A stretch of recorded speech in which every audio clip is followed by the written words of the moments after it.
Greetings, Raider Nation, and welcome to the Raider Nation podcast. I am your host, Raider Greg, and I welcome you to another postseason show here at the Raider Nation podcast. And I'd like to have a moment here to give some shouts out at the beginning of the show.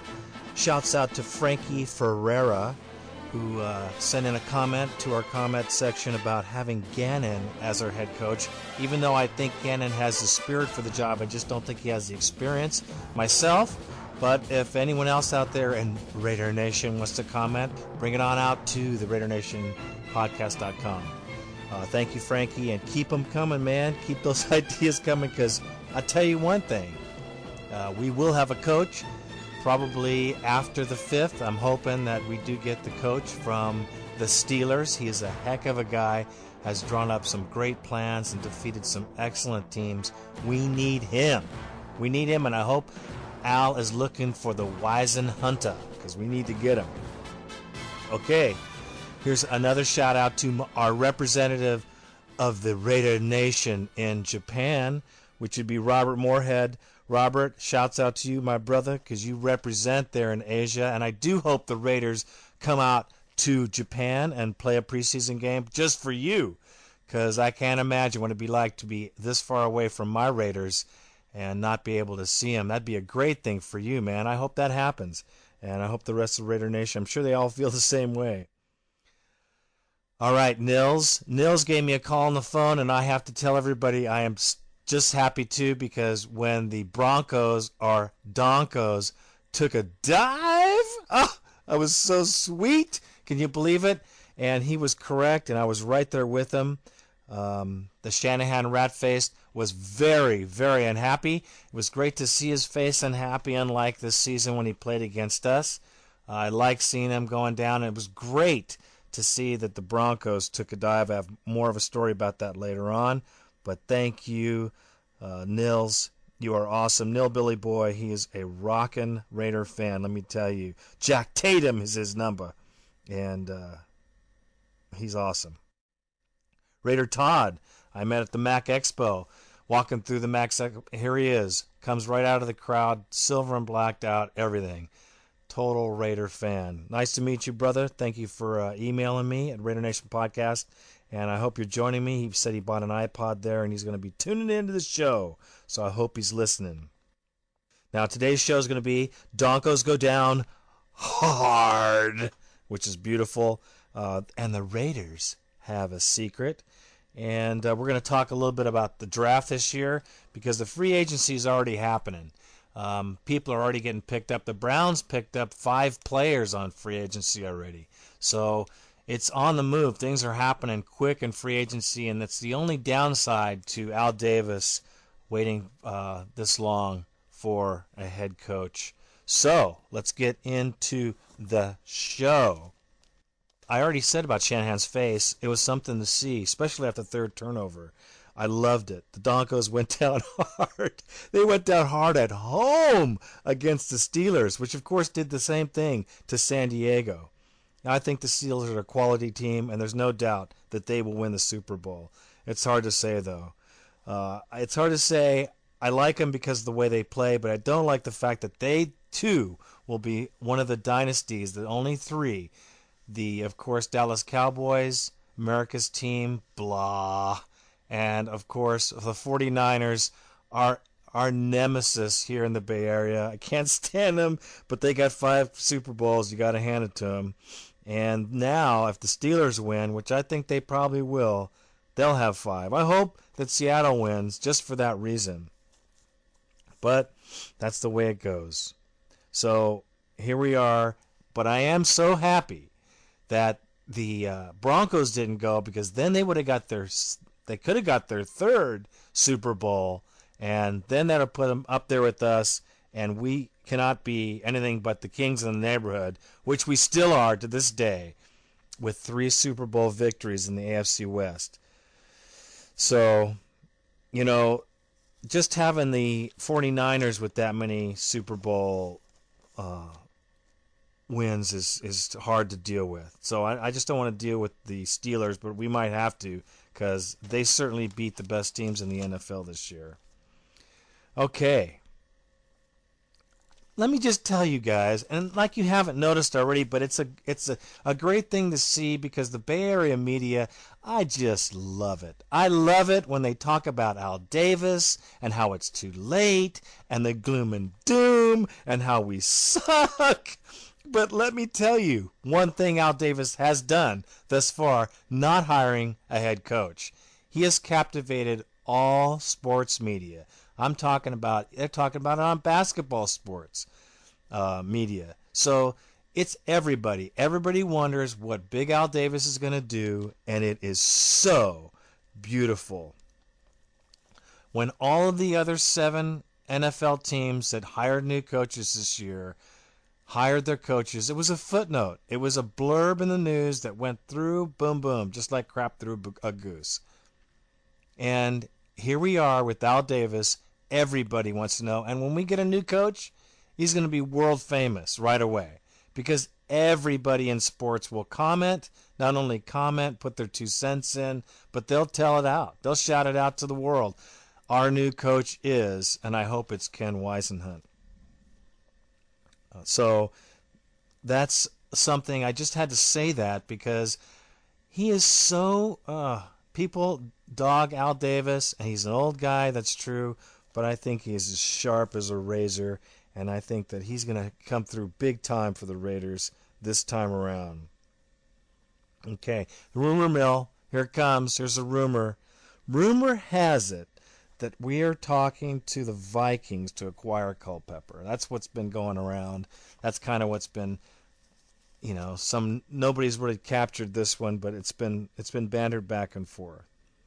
And they say that it's for a first-round draft pick, but that sounds really too high for me because I can't imagine hiring a 28-year-old quarterback who's been beat up and bruised as much as he has, with as many injuries as he suffered, and he had a full knee, reconstruction this season. So who's to say whether he'll be able to even play next year? But first-round draft pick, maybe a 5th round, and maybe a 5th this year and a 5th next year might do it. But Culpepper's a good quarterback. He's a good quarterback. I'd take Culpepper in the back right now. Even if he wasn't mobile, he's got a much better accuracy rate than Collins. So, what are you going to do? Right? That would be better than having Collins. That's for sure. Because Collins ain't going to work for me.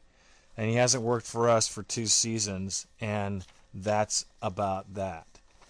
Okay, so now let's go right into the Raiders have a secret.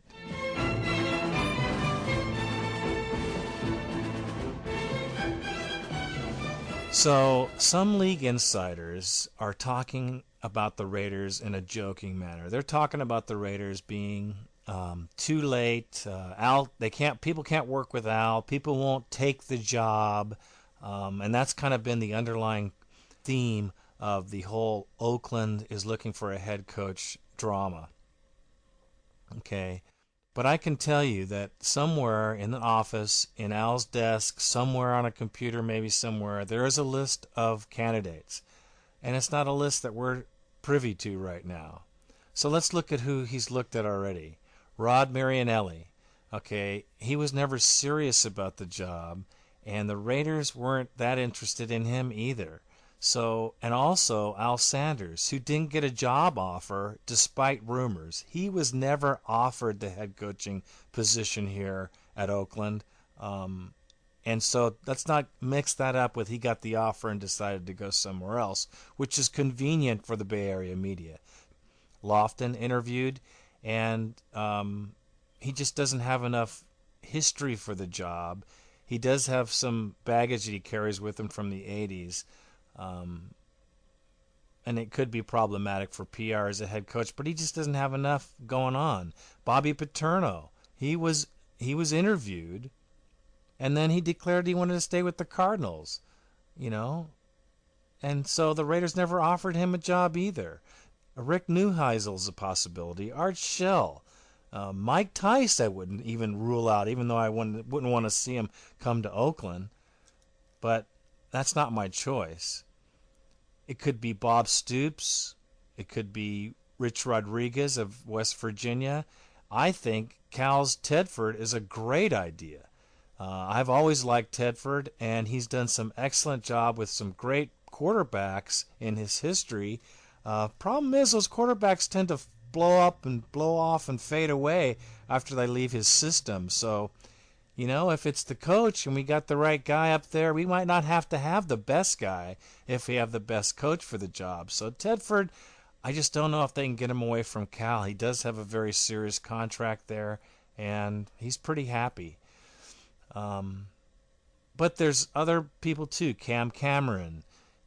I still think Ken Whisenhunt is the man. I hope they hire him. But you know what? I was really unhappy last time when they hired Turner. When he hired Turner, I was bummed.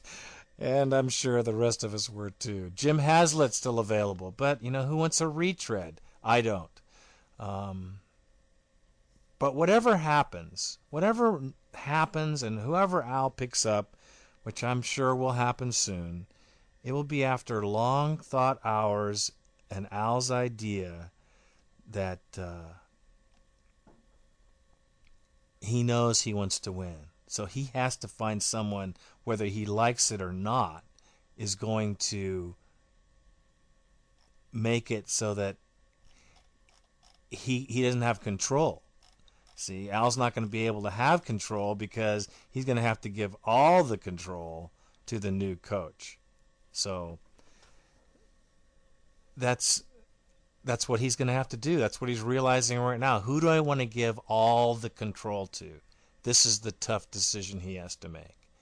And I think Tedford, if he doesn't go for Whisenhunt, which I think would be a great idea, I think Tedford, if he would go for it, he's done a great job. And of all the coaches I've seen out there, I haven't heard his name. It's not something I've seen a bunch of places. But Tedford has taken quarterbacks with questionable skills and teams that are just marginal and made champions out of them, taking them to the bowl games. He's resurrected the Cal football program. And he's dynamic. He definitely is a tough guy. So he would fit very well with the Raiders, and I have no doubt that he's been looked at. But like I said before, you never know what's going to happen until Al Davis lets it out. And that's the way that is. Okay, so here we go. Draft 2006. Top 25 prospects. I'm not going to go through all of them. I'm just going to go through the ones I think we might be looking at. I just don't think he's going to look at rookie quarterback. Don't think it's going to happen. So, number 1, Reggie Bush, of course, out of USC. Matt Leinart, number 2. There'll be people fighting all over each other for both those guys. We're probably not going to go there. Vince Young, I doubt if we go there. Now, here's somebody, D. Brickshaw Ferguson, offensive tackle, 6'6", 300 pounds from Virginia. A huge mobile tackle. He's not that big, so we could use him. We need to pick up some meat for the offensive and defensive line. That is a fact. We cannot have Warren Sapp. He's old. He's tired. We got some good guys in there, but they're not powerful enough to push up the middle. We need to put some action in there. Along with our offensive line, we need some guys out there that can get off the ball and control the line. Period. If we don't have that this season, we're going to be in tough straits. We need it. Okay? So we don't need linebackers. I don't think we need rookie linebackers. We have rookie linebackers. Marcus McNeil, offensive tackle, 6'8", 310 pounds out of Auburn. He's huge. He's a senior, and he's developed nicely, and he could add some power to the offensive line as well. So Eric Winston, number 19 on the draft pick, 6'7", 305 pounds out of Miami. He's another good choice. So there's some people in here I'm sure that we could use. Now, whether we can pay them or not, that is another story. But as far as the draft is concerned, I think we need to draft offensive linemen and defensive linemen. People on the defense that are monsters and get up there and get some kid that's been just crazed. We need a good defensive guy, unless we find someone in the free agency, which actually at this time, there's already been people contacted on the free agency list. So, maybe Al's thinking that we don't have that much money anyway. We have to do a lot with what we have. I don't know what they're thinking about the team. You tell me. You email me at the RaiderNationPodcast.com. I'd like to see it. Don't forget about Podcast Alley either, you guys, because I need your help there. And don't forget to put your self on the Frapper map. I want to see those pictures. There's some great shots there. You guys should check it out. Look on my site. Look at that little white kind of square on the right side of the page, and it says Frapper. Hit it and go to it and check out the Raider Nation from Japan to Guatemala to Italy, all over. We got fans England. We're rocking. The Raider Nation is worldwide. And so I want to thank you guys for listening to the show. We're going to try to keep everybody updated on what's happening here with the coaching situation. It's funny how things are. The Raider Take, RaiderNews.net. Let's see who else has it. Pro Football Talk. Everybody's talking about Al Davis. Everybody's talking about the coaching choice for the Oakland Raiders. Isn't it beautiful to be a Raider fan? Because, they hate you and they love to talk about you. You're always out there. It's a beautiful thing. Okay, Raider Nation, keep wearing your colors. Be proud and loud. And we will be back again next week for another edition of the Raider Nation Podcast. And it depends on what happens. We could have some things happen in here. If things happen, I'm going to put up another podcast because that's the way it works around here. So, thank you for listening. Thank you for tuning in. This is Raider Greg, and I am out.